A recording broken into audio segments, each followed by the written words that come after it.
Поента со професор доктор Тања Каракамишева. Емисија за новите вредности во правото, политиката и општеството, глобално и локално, емисија за новите трендови во современото живење. Вторник од 17 до 18 часот на Радио Слободна Македонија.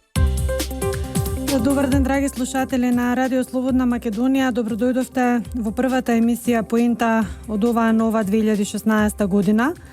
На почетокот од емисијата дозволете ми да ви ја честитам новата година, да ви посакам многу здравје, многу успех, како на професионален, така и на приватен план. Но најмногу би сакала да ви посакам убавина во домот и секако убавина во душата. Затоа што мислам дека тоа е најважната работа за секој човек. Токму оваа емисија, или поточно првата тема од емисијата, се одлучив да зборувам за потребата на секого од нас да има поголема убавина во домот, но и поголема пријатност кога се работи за приватните моменти. Работниот наслов на оваа емисија одлучив да биде интересен, во духот на оние вицеви што ги знаеме за Мујо и за Хасо, посебно за Мујо кога отишол да ја бара својата среќа во Канада. Сигурно сте слушнале за тој виц. Отишол да ја бара својата среќа во Канада, се преселил тамо наводно за трајно, но откако почнал постојано да живее тамо, видел дека тоа не е тоа што му го зборувале пријателите и дека Канада има не само добро, туку и лошо лице, на кое што човек треба да се навикне. И бидејќи Мујо не успеал да се навикне на животот во Канада поради големите врнежи и наноси на снег, решил да замине во потопли краишта, односно решил да замине на Флорида и таму да живее постојано. Но Мујо како Мујо и таму не успеал целосно да ја најде среќата, бидејќи едно е Флорида на зборови, а друго е она што е на дело или она што е во живот. Денешната емисија Поента ја насловив како Мујо во Канада, без намера да ги прераскажувам вицевите кои што ви се достапни на YouTube и на интернет, можете секако да ги прочитате и да се подсетите на нив доколку сте ги заборавиле. Нив секако, значи, можете да ги најдете буквално на сите интернет портали каде што се зборува за смешната страна на животот. Поентата на денешната емисија ја поврзувам со Мујо во Канада и со оваа позната изрека. Онаа позната изрека дека дома се е дома и дека никаде во светот каде и да одиш не можеш да се чувствуваш како дома, во контекст на постојаното иселување нели на младите луѓе од земјата во странство. Но пред да ја почнам темата, би сакала една мала увертира или мал вовед. Минатата година, но и мислам дека една деценија наназад веќе, опозицијата постојано ја критикува власта за тоа дека не може да го спречи процесот на иселување на младите луѓе од државата и дека едноставно за сите тие движења, би рекла, на младите се виновни ВМРО ДПМНЕ, за тоа дека не можат да им најдат соодветни работни места во државата, дека не можат да им најдат соодветни услови за живот, дека едноставно ВМРО ДПМНЕ е виновна за иселувањето на младите. Па во контекст на оваа тема, која што сакам денеска да ја обработам, го поврзав и овој работен наслов Мујо во Канада, затоа што мислам дека многу има вистина во тој виц и овие процеси кои што се случуваат во Република Македонија врзани со младите. Постојаните критики кои што ги упатува СДСМ на адреса на ВМРО едноставно не може да го остават човек без коментар и без асоциација со овие познати вицеви, кои што се секако поучни и вреда да се прочитаат, затоа што се гледа дека и покрај тоа што постојано младите се врзуваат за некои западни дестинации кои што се омилени, кои што се познати, кои што се полни со авантуризам, сепак на крајот завршуваат неславно во тие земји, односно гледаат која е реалноста, која е суровата стварност во тие земји и едноставно одлучуваат или да се вратат или да ја променат животната адреса. Заминувањето на младите многу често се генерализира и се сведува на давање на некакви паушални и површни коментари. И токму затоа мислам дека оваа тема вреди да се изанализира многу подлабински од многу различни аспекти, бидејќи тука не се зборува само за политика или за тоа колку некоја политичка партија се ангажира или не да ги задржи младите во земјата, туку дека овој процес има и бројни други компоненти кои што се поврзани со него, бројни психолошки, социјални, културолошки и други димензии кои мора да се изанализираат многу подетално со цел да се добие вистинска представа за тоа зошто заминуваат младите од земјите, не само од Република Македонија, туку и од сите земји, би рекла, на поранешните посткомунистички држави. Посебно за заминувањето на некои луѓе и за кои лично ги познавам и знам зошто се оцелиле од државата. Токму затоа мислам дека не треба да се генерализира и не треба да се даваат површни и паушални коментари за овие процеси. Социјалните мрежи секогаш се преполни со постови од типот за секој нешто ќе замине од државата, секогаш постојат коментари алал да ти е, браво, кај да и јас ќе заминам и слично. За разлика од овие коментари, моите сознанија за проблемов се нешто поинакви и затоа сакав и одлучив да ги споделам со вас. Во Република Македонија многу малку се навлегува во истражување на вистинските причини за заминувањето на младите во странство. Иако мојот репрезентативен примерок е релативно мал, бидејќи се работи за околу 30 на луѓе што ги познавам, заминале од земјата, сепак овој репрезентативен примерок може да биде добра стартна основа или добар индикатор за лоцирање на вистинските причини зошто младите сакаат да заминат од земјата каде што живеат и каде што се родени. Иако генерално во јавноста се мисли дека причините се главно од екзистенцијална природа, а се погласни се шпекулациите дека дел од младите заминуваат и поради некои политички причини, сепак многу малку од нас знаат дека најголемиот дел на млади не заминале во странство заради недостаток од пари, туку заради духовна неисполнетост, заради нереализираност на приватен план, но и заради чувството на љубовна празнина и топлина во домот. Во најголем број од случаите се работи за тага поради невозвратена или непреболена љубов. По овие млади луѓе чарето одлучиле да го бараат во заминување подалеку од партнерот, со мислата дека ако се подалеку од местото каде што тоа ги потсетува на неа или на него, полесно ќе им оди со процесот на преболување.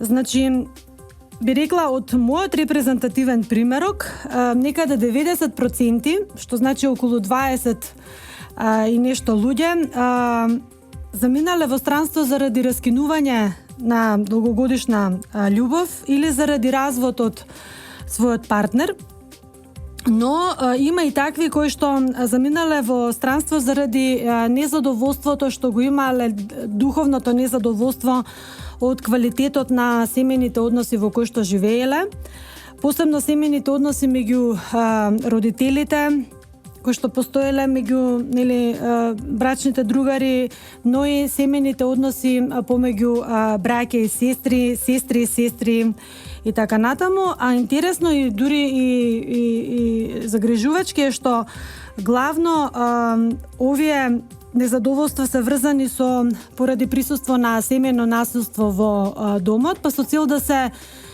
избега што е можно подалеку од таа средина на семејно насилство, младите одлучуваат дури да се ги спакуваат своите куфери за секогаш. Може би не сте знаеле, меѓутоа навистина многу млади луѓе заминуваат во странство токму заради овие причини.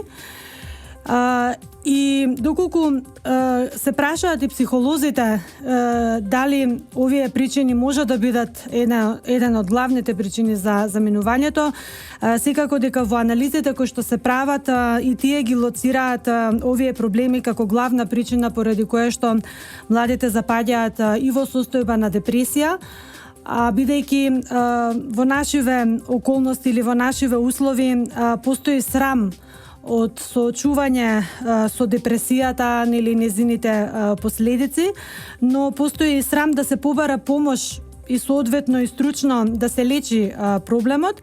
Луѓето едноставно им е полесно да ја потиснат депресијата длабоко во себе, а лекот да го бараат во бегство од средината која што ги потсетува на лошите моменти или на болните моменти, едноставно да се решаваат да избегаат од државата. Исто така интересно е што во еден добар дел причините за заминување на младите се лоцираат и поради неприфатеноста на тие млади во средината во која што живеат, но и неприфатеноста на нивните различности во семејството каде што исто така тие живеат. Како најчеста причина на различност се смета потребата да се биде со партнер од ист пол. Оваа се почеста причина, например, ги тера некои млади да заменат во друга држава, односно во друга средина, која што е полиберална од она која што имаат дома, во семејството, каде што најчесто се отфрлени од нивните родители заради тоа што нели е срам да се биде во геј заедница, но исто така и таа стигма што ја имаат и во средината каде што живеат. Не мал број на случаи кои што заминале од Република Македонија се поврзани со зависноста од дрога и со консумирањето на дрога и други психотропни супстанци, кои исто така поради различниот начин на живење едноставно го тера младиот човек на бегство кон држави кои што имаат полиберален однос и полиберални политики во однос на консумирањето на дрога, консумирањето на алкохол и други кај нас забранети психотропни супстанции во земјата. Проблемот со заминувањето на младите од Македонија најчесто, како што кажав, се разгледува многу површно, често пати и крајно субјективно, лично, и многу пати некритично, без да се согледа целата негова вистина. Во едни такви околности, најлесно е да се нападне власта, дека не го спречува процесот и дека не прави ништо за враќање на младите во земјата. Најлесно политички да се поентира е опозицијата преку голите, преку површните и штури обвинувања до власта, да ја обвини власта дека е виновна за се што им се случува на младите, за сите згоди и незгоди, и дека токму власта е виновна што некои млади одлучиле да живеат во друга земја. Иако знаеме дека можеби не се работи за некои од наведениве причини за кои што посочив јас, за кои што се работи за мој репрезентативен примерок, можеби едноставно се работи за желба да се бара светот, да се освојува светот, да се желба за авантуризам, за потреба да се откриваат нови континенти, нови држави, нови култури и така натаму. Дури понекогаш се работи за потреба од стручно, образовно доусовршување и слично, значи процес на заминување кој што се врзува и со одредени позитивни моменти. Меѓутоа, кога ќе се собере се на купче, тука не може едноставно и само да се впере прстот против власти, да се каже дека власта е виновна за сите причини зошто младите луѓе одлучиле да заминат во странство. Некои од нив одлучиле времено да заминат, имаат желба да се вратат, некои од нив одлучиле да останат таму подолг период, меѓутоа не го одлучиле и трајно да го сменат местото на живење, што во крајна линија е правило на личен избор и воопшто лично право на секој од нас каде сакаме да живееме и како сакаме да го поминеме својот живот. Од тука мислам дека сите оние критики кои што се упатуваат кон власта се недоволно елаборирани, се како што реков површни и штури и не се согледуваат сите оние причини кои што ги има во голем број позитивни и негативни причини зошто некои млади луѓе одлучуваат да се иселат од својата татковина. Заменувањето од државата во земјите од посакуваниот Запад е приказна која од секогаш успешно се продавала меѓу младите во земјата. Јас паметам кога бев мала, многу мои роднини заминаа во белиот свет по потрага за подобар живот. Иако потрагата им заврши прилично неславно на голем дел од нив, никој не се снајде онака како што првично замислуваше. Речи се сите одлучија да останат таму каде што заминаа од неколку причини. Прво, затоа што го распродадоа имотот во земјава, распродадоа станови, куќи, викендици кои што им беа во наследство ставени од своите родители. Буквално се што има од семејното наследство го продадоа за подобар живот во туѓина. Исто така голем дел од нив ги напуштија своите работни места со надеж дека во странство ќе најдат подобри, поуспешни работни места, дека ќе најдат работни места кои што се подобро платени. Голем дел од нив земаа и големи кредити таму каде што се населија за да може да плаќаат киријата и месечните сметки за станот. Но разочарувањата следеа многу брзо откако се преселија, затоа што белиот свет во наводници наместо да им понуди подобри услови за живот и подобра работа, ги претвори во класични робови, каде што работат повеќе од 12 часа на неколку различни работни места. Потребата од тоа да се работат повеќе работни места е врзана со големите трошоци кои што ги имаат за плаќање на комунали, енормни кири за прилично мали гарсонјери, големи трошоци за градинка на своите деца, за обезбедување за упис во училиште, големи трошоци особено за студирање на факултетите на нивните деца. Општо вкупните трошоци се далеку поголеми од оние кои што тие ги очекувале или ги планирале како трошоци, така што една плата или две плати едноставно не се доволни да ги покријат сите тие вкупни трошоци кои што јас би рекла, се сведуваат на основна екзистенција, значи да имаш доволно пари да ги подмириш комуналиите, да платиш кирија, да ги подмириш трошоците за градинка, за училиште, тоа не е некој луксус, тоа е основна екзистенција. За да се подмират тие големи трошоци, им се потребни неколку работни места од каде што нормално ќе земаат пари и ќе се снаоѓаат како знаат и умеат до крајот на месецот. За некакво луксузирање или за некаков подобар живот можат само да сонуваат. Интересно е што приказната што им се продаваше овде дека таму ги чека некаков животот со ништата, дека мед и млеко тече по улиците на запад, дека ќе имаат семејна идила која што ќе биде исполнета со среќа и радост. Целата таа приказна многу брзо се сведе на соочување со една сурова и безмилосна реалност. Овде ќе направам мала пауза за реклами, секако останете со мене и со емисијата Поинта. Се враќаме повторно во студиото и застанав во објаснувањето на белиот свет и на моите роднини во белиот свет. Буквално приказната што тие ја имаа смислено тука дека таму некаде далеко од дома, далеко од собствената татковина, ќе им тече мед и млеко во животот и дека ќе имаат семена и дила исполнета со богатство, со среќа и радост затоа што имаат пари. Како што кажав, многу брзо им се сведе на соочување со суровата и безмилосна реалност токму на тој запад и токму на тој бел свет.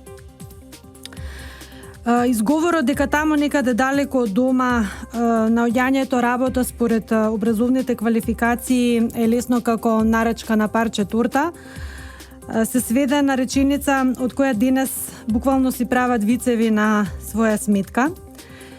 Сите заминати од земјава се едногласни со суровата реалност дека подобрите професии и подобрите работни места, посебно оние за кои што се бара соодветен степен на стручност и образование, матичната држава ги резервира најнапред за своите државјани, а потоа ако остане некое слободно место и за по некој странец. Односно за сите останати граѓани, кои што јас велам секогаш се третирани како граѓани од втор ред. Странците кои што имаат дозвола за работа и дозвола за престој, работа тоа што ќе остане непополнето на пазарот на трудот од страна на државјаните на земјата, без разлика значи за која земја станува збор. Едноставно потрагата по работно место не завршува ако најдеш една работа, како што кажав, потребни ти се најмалку 2, меѓутоа понекогаш и 3 работни места, за да можеш да ги подмириш сите оние трошоци кои што ги имаш токму во тој бел свет и на тој познат запад. Потрагата значи продолжува и за втора работа, понекогаш и за трета работа, бидејќи едноставно не може да се опстане само со една плата. Од тука работниот ден на нашите во странство трае 10 часови, понекогаш и 12, па дури и 14 часа, зависно од тоа во која земја живеат. Работат и во саботи, и во недели, и на празници, за да заработат некој денар плюс. Потука честопати знаат да кажат, се претворивме во класични workaholici или работни мањаци. Не гледаме ни бел ден, ни бел месец, ни бела недела, ни бела година. Дел од нив велат дека со работата ја компензираат духовната празнина што ја носат во себе. Дел велат дека работата им го прави животот поубав, а дел дека едноставно немаат што друго да прават. Немаат семејство, немаат роднини, блиски пријатели, така што работата им е буквално се. Работата им е пријател, работата им е роднина, работата им е партнер. Речиси сите потврдуваат дека немаат многу пријатели, дека главно пријателите им се сведуваат на луѓе или од Балканот или од далечниот исток. Но главно пријателството се сведува на да се видат еднаш во неколку месеци. Бидејќи како што велат, сите се во свој филм, сите се во своја трка по пари. Велат, ако сакаш да се видиш со пријател, треба да се најавиш неколку недели порано, за да не ли те стави во телефонскиот потсетник како вид обврска. Па честопати насмеа велат, ме запишува во телефонот обврска да одам со пријателот од Македонија на вечера. Или обврска да одиме да гледаме филм заедно. Или да одиме да гледаме некоја фудбалска утакмица. Обврска попатно да размениме неколку зборови. Нема човек со кого сум разговарала, а да не му фали македонското дружење. Навиката за одење на кафе или на пијалак кај пријател или пријателка без никакви најави, без некои посебни церемонии.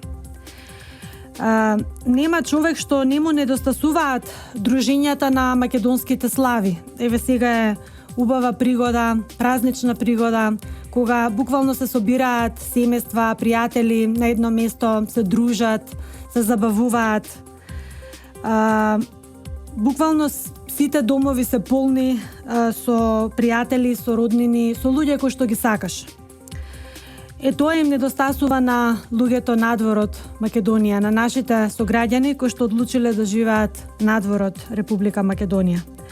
Нема човек на кој што нему недостасува македонските гурмански специјалитети, тавче, гравче, сарма и други специјалитети кои што се направени дома, а не во некоја јавна кујна или јавна менза.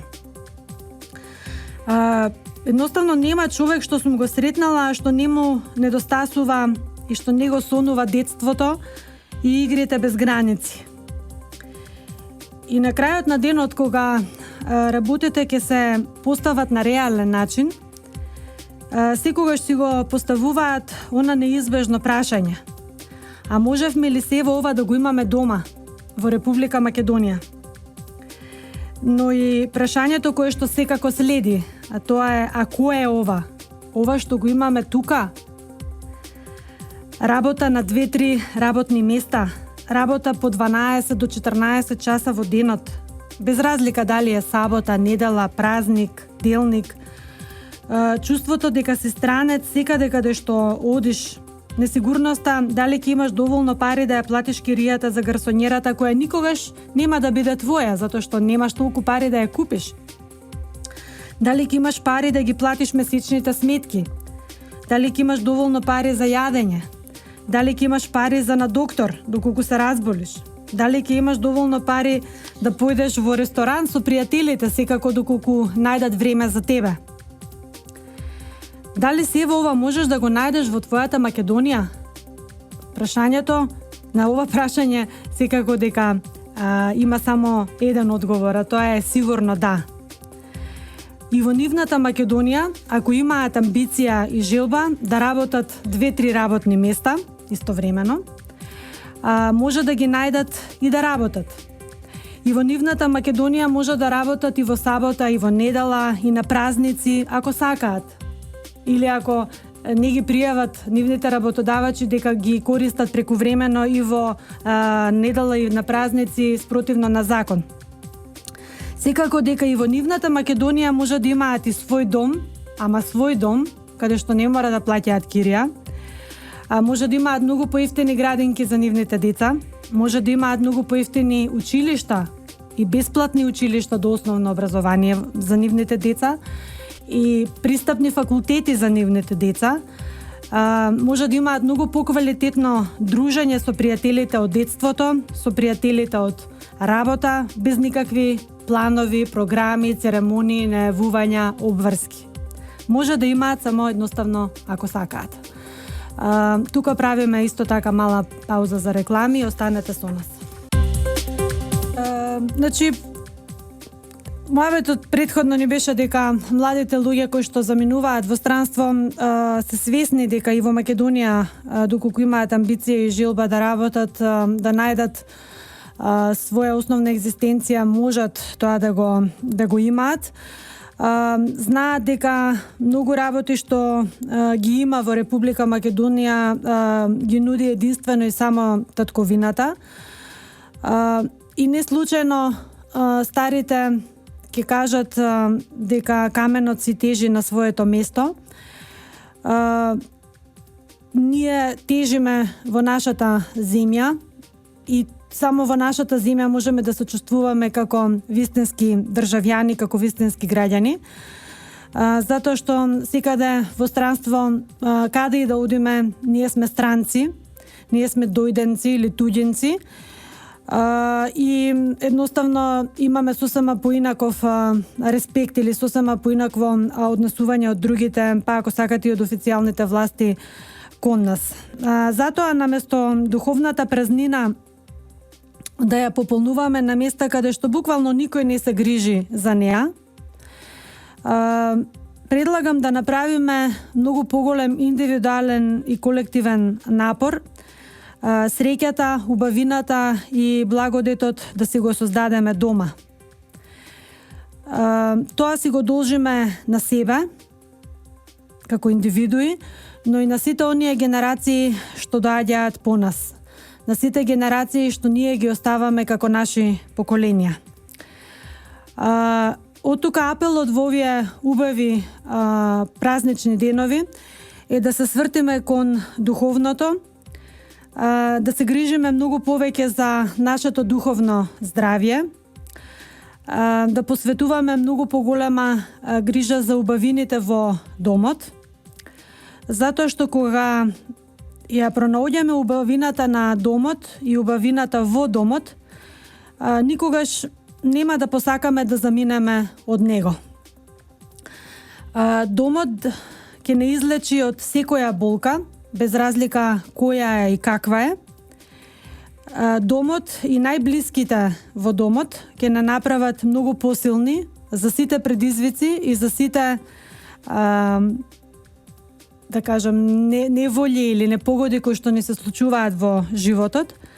Затоа мислам дека е време конечно да се свртиме кон вистинската страна на светот, да не го бараме чарето на исток, на запад, на југ или на север, туку да го бараме чарето во домот со нашите најблиски и со нашите најпозитивни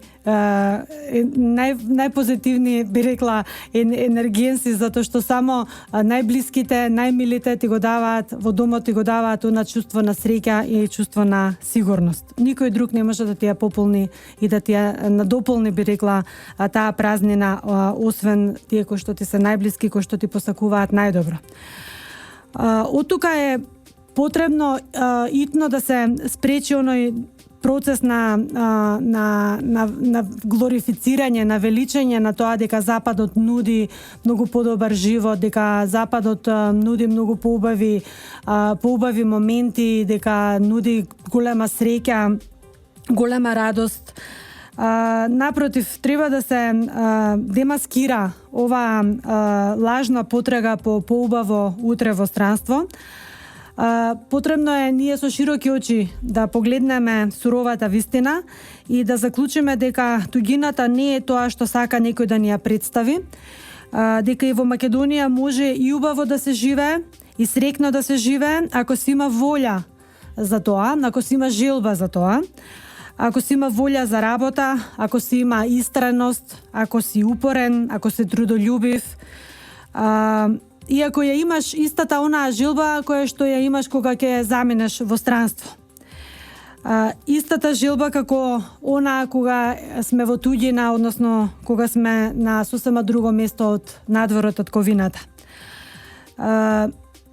Конкуренцијата која што ја имаш во странство, посебно да дојдеш до посакуваното работно место, го разбираме како нормален процес кога си во странство. Со таа конкуренција ти се бориш, сакаш да бидеш подобар, но многу е интересно како се бориме или зошто не ја изградиме таа конкуренција и во Република Македонија. Зошто таа конкуренција не ја сваќаме како нормална работа и во Република Македонија и зошто во Македонија ни е тешко да се избориме самите да дојдеме до подобро работно место, зошто ни е тешко да вложиме многу повеќе во своето образование, во своето знаење, во својата стручна доквалификација. За сите овие работи во странство никако не се гледаат многу понормални, дека во странство бараат подобри квалификации, па идеме на разноразни обуки, курсеви и така натаму. Во Македонија едноставно не мрзи, односно ни е тешко да го направиме сето тоа. А конкуренцијата за подобри работни места всушност носи и напредок на државата, всушност носи и напредок на општеството и на економијата во него. Многу е интересен тој феномен дека во странство македонците се борат за подобри работни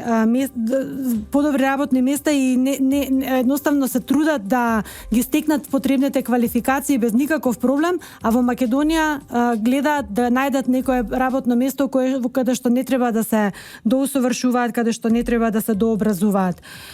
Исто така е интересно дека во Македонија на некои работни места кои што им се понудуваат, младите често пати велат испод 6 ми е да работам такви работни места, а во странство не им е проблем ниту да перат, да мијат тањери садови, ниту им е проблем да чистат хотелски соби, ниту им е проблем да чистат тоалети.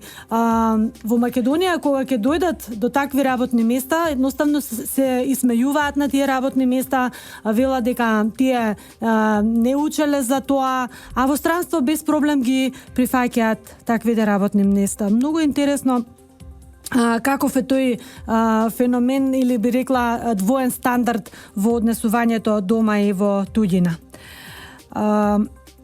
Исто така е интересно за некои млади за кои што по стекна околности најдалечната дестинација од која што излегле од државата им е, например, Грција или Бугарија. За нив туѓината и животот во некоја странска држава им звучи навистина интересно, примамливо, магнетски привлечно, исполнето со многу адреналин и голема доза на авантуризам. И сето тоа е нормално, бидејќи духот на младиот човек е во постојана потрага по нови предизвици, по желба за добивање нова енергија, стекнување на нови пријателства. Замислената земја од соништата во нивната фантазија е секогаш доволно блиску за да дојде до неа. И не мисли многу, едноставно заминува како авантура, како вид доживување. И тука почнува вториот дел од приказната, почнува онаа сурова реалност, а таа сурова реалност никогаш не е бајка, не е муабет од социјални мрежи, не е писмо со неисполнети а посакани желби. Реалноста во туѓина е многу работа и многу пот. Тука правиме мала пауза за реклами и останете со последните 5 минути од емисијата.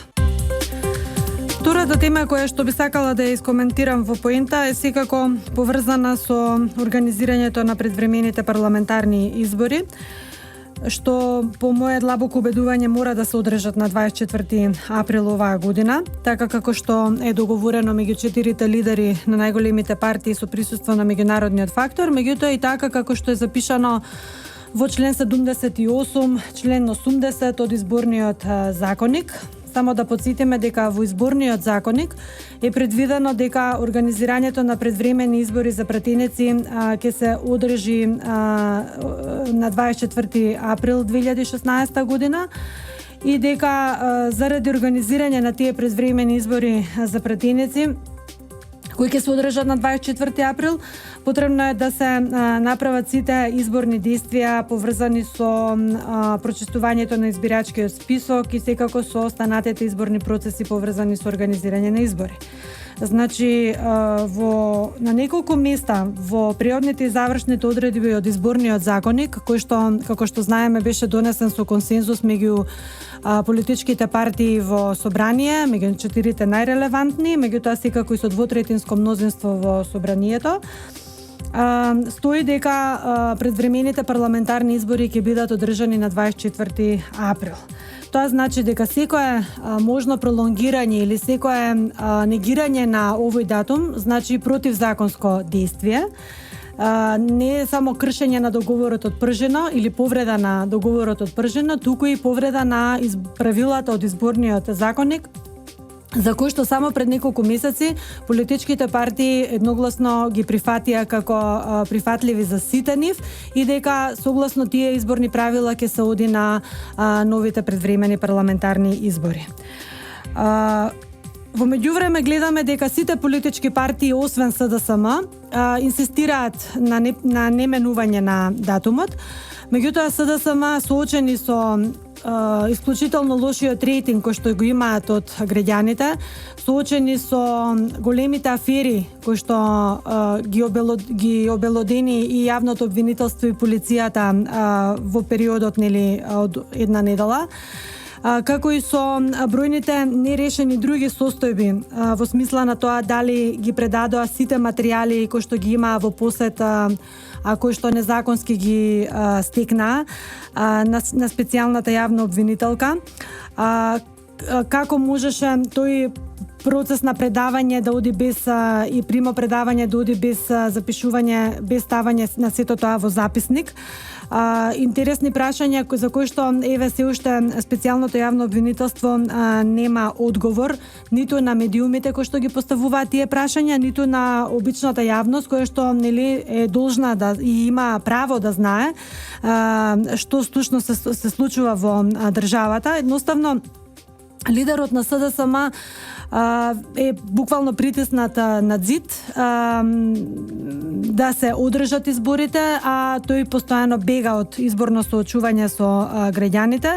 Како што кажав, со тоа фактички ги крши законот, изборниот законник, но и останатите измени и дополнувања кои што се направија во контекст на договорот од Пржино, законот за изменување и дополнување на законот за влада, за заштита на приватност и бројни други промени во законската регулатива која произлезе од договорот од Пржино. Исто така, СДСМ не само што не може да избега од изборите, туку не може да избега и од обврската да го отвори прашањето колку е таа поврзана со откриениот мега скандал фабрика за афери. Истрагата неодамна потврди дека постојат силни индиции за вмешаност и на СДСМ во оваа афера. Недвосмислено треба да се потврди дека сите луѓе што се вмешани во овој мега криминал и мега скандал во Република Македонија ќе мора да се соочат со законот и со кривичната одговорност која што се наоѓа во кривичниот законник.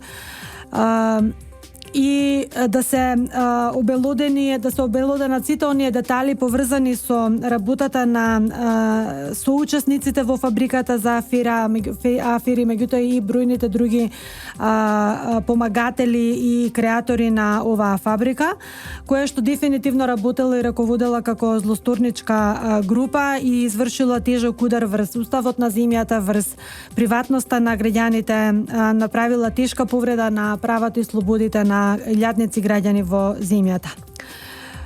Исто така во контекст на противуставните и противзаконските действија на СДСМ, како што кажа специјалната јавна обвинителка ќе мора да ја одговори на македонската јавност што точно примила од СДСМ, колку прислушувани разговори, која е содржината на записникот со преземените действија, дали постои записник и дали тој записник е направен во согласно со член 89 и член 90 од Законот за кривичната постапка. Исто така, она што македонската јавност го вида на 30 декември како вид пародија, би рекла, на предавање на некакви картонски кутии во кои не се знае што точно има и дали воопшто нешто има. Треба да се објасни точно на записник колку материјали се примени, дали се примени оноку за колку што зборуваше господинот Заев, дали има изјава дадена од Заев дека целиот тој материјал кој што го предава и кој што го поседува му го предава на специјалното јавно обвинителство и редица други прашања за кои што македонската јавност има право да знае. Специјалното јавно обвинителство е обврзано согласно Законот за кривичната постапка да состави прецизен записник за сите доставени материјали, бидејќи согласно член 89 од Законот за кривичната постапка, за секое преземено действие во текот на кривичната постапка се составува записник истовремено кога се врши действието. Значи, толку материјали доколку се предадени, треба да се напишат по број, треба да се напишат по содржина, треба да се стави точно датумот кога се примени материјалите, местото каде што се примаат материјалите, кој е записничарот, кога е завршена, кога е започната процесот на примопредавање, имење и презимење на сите присутни лица во просторијата, како и назначување на кривичниот предмет според кој што се презема конкретното действие. Записникот, како и за секоја друга постапка, се води од страна на записничар и сега тука не е јасно зошто специјалното јавно обвинителство одбива да каже дали записничарот кој што бил должен да го води записникот го направил и колку точно материјали биле запишани во него. Што е тука тајна, навистина не можам да разберам. Јавност и медиумите не бара да се открива содржината на прислушуваните разговори, туку само точната бројка на примопредадени материјали, за кои што специјалното јавно обвинителство до ден денеска се уште нема одговорено ништо, барем на медиумите, а уште помалку на експертската и пошироката јавност македонска. Од режија ми вела дека сме на крај со емисијата. Ми останува само толку време согласно законот да ве информирам дека емисијата Поента се емитува на Трговското радиодифузно друштво Радио Слободна Македонија. Професор доктор Тања Каракамишева Јовановска е уредник и водител на емисијата Поента. Денеска е 5 јануари 2016 година. На крај би сакала да ви посакам убав бериќетен бадник и Божик. Имајте спокојни, секако мирни и убави празници. За многу години нека е бадник, за многу години нека е Божик. И како што кажав на самиот почеток, уживајте во убавината на домот и во убавината на семејството. Поздрав и до слушање наредниот вторник во истото време од 17 до 18 часот. Поента со професор доктор Тања Каракамишева. Емисија за новите вредности во правото, политиката и општеството. Глобално и локално, емисија за новите трендови во современото живење. Вторник од 17 до 18 часот на Радио Слободна Македонија.